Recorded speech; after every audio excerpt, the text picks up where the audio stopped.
Hi YouTube, my name is Jack, and today we're going to talk about sort of a constellation of ideas surrounding why we worship the gods, whether the gods are good, and what we get out of worshiping the gods. In the US, there is a dominant idea which derives from the sort of Protestant Christian overculture of the United States. But in the US, there's a dominant idea that religion is inherently tied up with notions of goodness.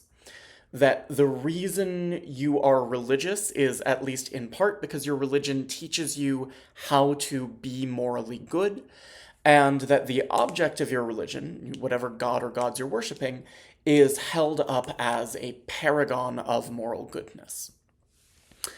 And I don't think we really find either of those assumptions in paganism, or I mean, specifically in Wicca. That's right. I'm always talking from a Wiccan point of view here, but I think in paganism more generally, in polytheist cultures, we tend not to see that attitude. I have a previous video, which I'll try to link up above, where I argue that in Wicca in particular, the assumption is that you come into Wicca as an adult and you're a grown-up and you already know how to tell the difference between right and wrong. And if you don't know that, I'm not here to teach you that. That's something you need to figure out for yourself because, again, you're a grown-up. So I think Wicca in particular, initiatory Wicca, traditional Wicca, Gardnerian Wicca, Wicca in particular just has this idea that, like, morality is not the point of what we're all doing here, right? We all figured that out before we walked through the door. And likewise, I think that when we talk about the gods in a Wiccan context, we don't tend to think of the gods as wholly good the way that, for example, Protestant Christianity tends to treat God as omnibenevolent. There's a great interview with the Farrers from back in the day, and I don't know that I'd be able to use the correct search terms and find it, but I'm sure it's floating around on the internet somewhere. There's an interview from back in the day where the Farrers are being interviewed on television, and the interviewer asks some bullshit about, don't witches worship the devil? And Janet Farrer says something to the effect of, we worship nature, and nature is red in tooth and claw. And she points out that, we have this goddess and this god, and they are, on the whole, figures that we depict as loving and benevolent. These are figures that we want to be in contact with. But, the same bountiful earth mother who gives us life is the crocodile mother who devours her young. If we're worshiping nature, if we treat ourselves seriously as a nature religion, there are lots of things in nature that are hard and unpleasant. There are hurricanes, there are natural disasters, there are plagues, people die. And if we're serious about worshiping nature, that all has to be a part of it. That all has to factor in. And so whatever picture we have of the gods, it cannot just be this very simplistic picture of the gods are omnibenevolent and they always want what's best for us and they have a divine plan, and if something, bad happens, it's because it's all part of a bigger plan. Like, that's a very Christian theodicy, and it doesn't fit in a Wiccan context, because our gods are messy.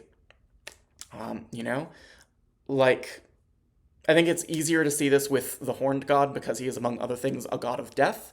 But even with the goddess, she's the bright mother and the dark mother. She is, among other things, the devouring mother. And that sort of very dark new moon energy is a part of who she is. And we don't want to be flat and reductive and just ignore the parts of the gods that aren't convenient for us. But then the question emerges, if the gods are not perfectly good, if the gods do not always have your best interests completely at heart because they represent natural forces that are bigger than us and nature is sometimes hurtful, why worship them? What's the point of worshiping them? And I mean, there are a couple of reasons to do so. There are a couple of ways to approach this problem. One is to point out that we also don't really think of our gods as omnipotent in Wicca, or again, really in paganism more generally. Polytheist religions tend not to have omnipotent gods. The gods are usually understood to be bigger than us. They're usually understood to be more powerful than us as individual humans. But that doesn't mean that they are all powerful. And in some sense, there may be things that the gods are unable to influence or prevent, right? I am. This is a historically flawed example because of the Roman Empire, but we're gonna ignore Rome and just bear with me for a minute. I'm not gonna pray to a war god for a bountiful harvest, right? That's outside of his job description. That's not in his domain. Likewise, even if I'm praying to a war god, there are certain things that I just can't realistically expect him to do. I can pray to a war god to keep my cousin safe if my cousin has just joined the Navy. I can't pray to a war god to end all wars between everyone everywhere. Like, that's beyond anyone's ability to do, including gods. So that's part of it, right? Is that we don't typically think of deity as omnipotent. Part of it also, I think, is that it's worth taking a step back and reevaluating what the point of worshiping in general is.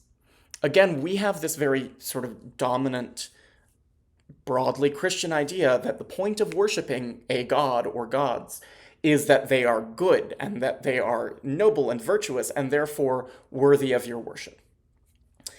And that's certainly true in some respects if we take a very limited notion of virtue. If we take virtue with a small v as opposed to a capital V, every god exemplifies particular types of virtues relative to their own domains.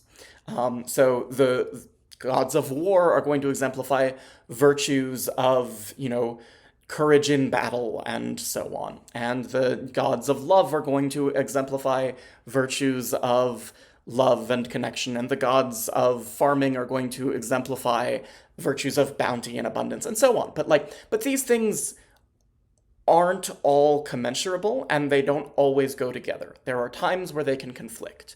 The things that make a god of war virtuous are not the things that make a god of wisdom and scholarship virtuous, and those two things might come into conflict with each other. And this is part of why you get stories like the Iliad, where you have intense battles between gods, because the gods, if the gods are made virtuous by certain qualities, those qualities may come into conflict, and there can be conflict between the gods. There can be multiple things that are worthy of praise that come into conflict with each other. And this is also just like a position I hold in philosophical ethics, that there can be multiple demands placed on us by conflicting values, and that there may not always be a single clear-cut best way to act. That's a controversial claim in philosophical ethics. There are a lot of people who want to reject it, but I find it very intuitive. Also, it's worth saying there's more going on with the Iliad than just kind of an allegory about conflict between different deities and the values that they represent, right? There's also a whole lot of historical stuff. There's some really interesting stuff, just like historically, about the gods who were worshipped in Troy and perceiving them from an Achaean perspective and sort of syncretically mapping them onto gods who were better known in Greece. But that's all beside the point. You get the point that I'm trying to make. So that's one thing, right? When we think about the gods, we think about maybe not kind of goodness in this big Platonic sense of to agathon, the good, but we think about maybe smaller virtues or things that are worth valuing that the gods embody, and that's why we worship them, is for those specific things that those specific virtues that they hold. The same way, if we're forming interpersonal relationships with other humans, we don't expect those humans to be perfect in every way. We don't expect them to adhere to every single one of our moral standards, but we find things about them that we consider noble and virtuous and sort of worth our time to spend time with them. We find reasons that they are good and that we want to be around them. But then there's that phrase that I just used, actually unintentionally, but it's a perfect segue. We want to be around them. This, I think, is really the heart of what worship means to me. When I worship the gods of Wicca, what I am doing in ritual, the reason that I am doing ritual, is that there is something about these gods that makes it such that I just want to be close to them. I want to touch them, figuratively speaking. I want a sense of affinity with them. There is something divine and awe-inspiring in them. And even if they are not always good to me, even if they are not always sort of exemplifying a sense of, paternalistic benevolence, there is something in them that I yearn for. I yearn for that contact with the divine. There is a really lovely book by Hugh Bowden called Mystery Cults in the Ancient World, which just unpacks a lot of the best evidence we have about what actually happened in various ancient mystery cults. There's some really, really interesting stuff in there. But in the introduction to this book, he talks in particular about a common idea that you find where people will argue that the purpose of mystery cults was eschatological. That the idea behind mystery cults was that you were initiated and that therefore you would be guaranteed a better place in the afterlife. And this is a very common idea. We hear it in pop culture kind of all the time. This especially is used to cast ancient mystery cults as a prefigurement of Christianity. But Bowden argues against this. And he argues that really, like, the blessed place in an afterlife sort of is a thing that is mentioned, but it's kind of a side effect of the real purpose of the mystery cults, which was direct connection with the gods. So I'm going to read just a little bit from this book. He says, he's speaking of a passage from the Homeric hymn to Demeter, where the poet behind the hymn says, "Blessed is he of men on earth who has beheld them," that is to say, the mysteries of Eleusis. "Whereas he that is uninitiated in the rites, or he that has no part of them, never enjoys a similar lot, down in the musty dark when he is dead." Now, Bowden says, we can see the poet's basic message in his first words. Blessed is he who has beheld the mysteries. Here we have an emphasis on the rites themselves. What follows is not an explanation of what it is that makes the initiate blessed, but the additional side effects, namely not having to go down into the dusty underworld. Bowden then goes on to say, in the Odyssey, the Greek king Menelaus is told that when he dies, he will not share the miserable lot of ordinary mortals, but he will go instead to the Elysian fields. Quote, there life is easiest for men. Snow never falls, the winters are not long, and there are no rainstorms. But Oceanus forever sends breezes of the sweetly breathing west wind to refresh men. End quote. The reason for this is that he is married to Helen, and therefore is a son-in-law of Zeus. In the Odyssey, then, a better afterlife is not the consequence of any actions, but of Menelaus's personal closeness to the gods. The afterlife promised to initiates looks very similar to that of Menelaus, and the explanation for it is the same. Like Menelaus, initiates have been in close contact with a god. But just as Menelaus did not marry Helen in order to reach the Elysian fields, so those who participated in mystery cults did not do so in order to have a better time after death. As we have seen, ancient religion was characterized by uncertainty about the gods. They remained generally unknowable and unknown. There is no reason to believe that attitudes to afterlife were any different. And then he goes on just a little bit.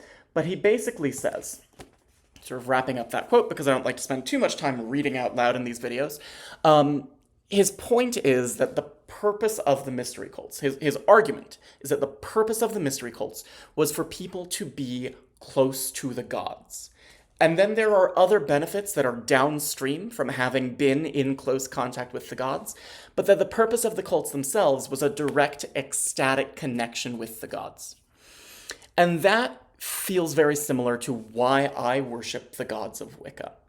I worship them because I want to be close to them. Not because I get this benefit of, oh, they're all benevolent and they have a plan for my life and everything's going to work out hunky-dory. Because life isn't like that, right? Shit happens.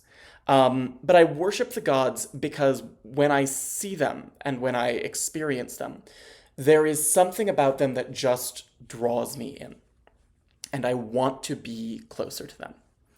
And we can think about that in terms of sort of virtues and values and the things about the gods that I find appealing. Right? Feelings of ecstasy and connection and love and, care. Various other things as well, cyclicality and et cetera, et cetera, et cetera, et cetera. But like the point of worshiping the gods is not that they are good. Although they are often good and they, may be good. The goddess is the mother of all living, generally speaking. She is understood to care about us and wish us well. But there are times where things don't go that way. And she's with us in those times as well. The point of worshiping the gods is not that they are good. It is that I want to be close to them. The same way that when I'm forming interpersonal relationships, the point of being friends with someone is not that they are always good in every way. It's that I want to be close to them. So that's all I have for today. Thank you for watching. I will catch you sometime soon. Bye.